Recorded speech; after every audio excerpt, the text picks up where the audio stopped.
ఏదైనా కోల్పోతాను, నమ్మకాన్ని కోల్పోతాను. ఆశయాలతో చూశాను నన్ను ఇప్పుడు రాజకీయ ఎత్తుకుని చూపిస్తాను. దెబ్బకి దెబ్బ తీయకపోతాను.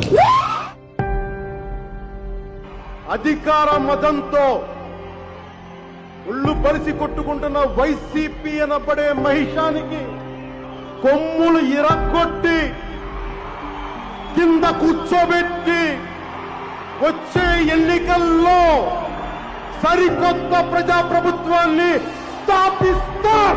వైసీపీ వ్యతిరేక ఓటుని చీల్చే ప్రసక్తే లేదు. ఆంధ్రప్రదేశ్ రాష్ట్ర బాధ్యతని పవన్ కళ్యాణ్ తీసుకుంటాడు, జనసేన తీసుకుంటాడు.